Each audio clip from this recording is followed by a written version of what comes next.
get some analysis on what we can expect from the UN General Assembly by bringing in Matthew Bryza. He's a senior fellow at the Atlantic Council and a former US ambassador to Azerbaijan. Matthew Bryza, always good to have you on the programme, sir. So first up, what are we expecting to come out of the 76th UNGA? Overall, what I hope is going to happen is there's going to be greater agreement globally on reducing carbon emissions and getting on target with the Paris Agreement. Secretary General Guterres in recent weeks has been really outspoken about the need for that to happen. And he said a couple of days ago that this is the last chance. We're at the point of inflection. It may be too late to stop the increase of global temperatures by 1.5 degrees. And the United Nations General Assembly is a really good place to have those sorts of discussions. There was a UN report that came out on Friday, in fact, that said that if China and India and other large-scale emitters don't join with the program, we could actually see global emissions increase by 16% this year, rather than beginning to decrease. So that's issue number one. But also fighting COVID-19, and I think there'll be a lot of pressure on developed countries, especially the United States and its European friends and allies, to forego the additional booster shots until there's a higher level of vaccination in developing countries. And, in Africa, across the continent, only 2% of people have been able to get vaccinated so far. Well, let's pick up on both of those then. First, let's talk about climate change basket, as you can describe it. This is all, I guess, a chance for world leaders to kind of get on the same page ahead of COP26, of course, which is happening in Glasgow in about 6 weeks' time. But you mentioned some of the pessimism there and perhaps the challenge ahead. Do you really think that they can get some kind of agreement this time? Well, I think they can get an agreement in as much as the United States is now fully back inside the tent.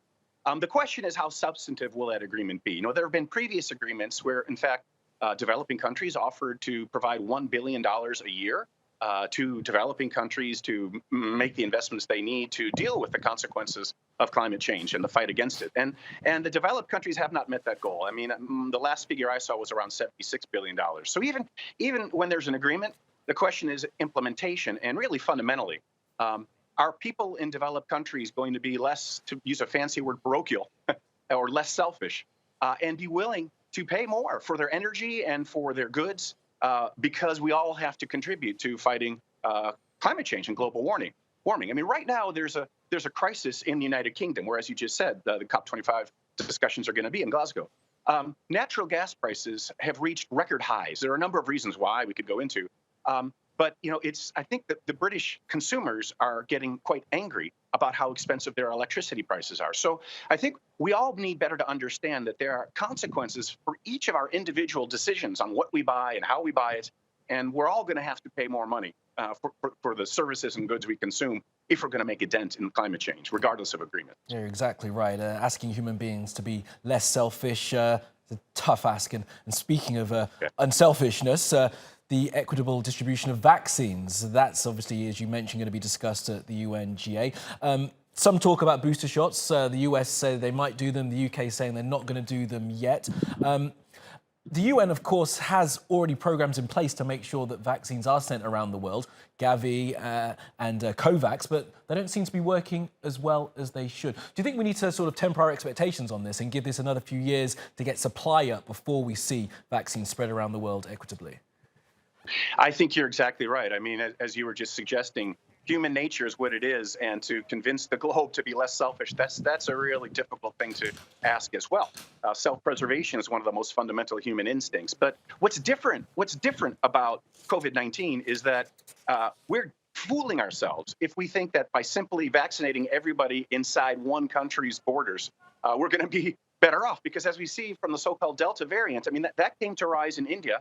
And now it's plaguing every country on Earth, and the United States was back up to record cases because there weren't enough people getting vaccinated in India. So I think the way out is indeed to increase vaccination production globally, and sharing the technology. Maybe not making the patents free as president or open to the entire world as President Biden suggested a few months ago, but certainly increasing production in developing countries in particular is what it's going to take, I think, to get out of this pandemic.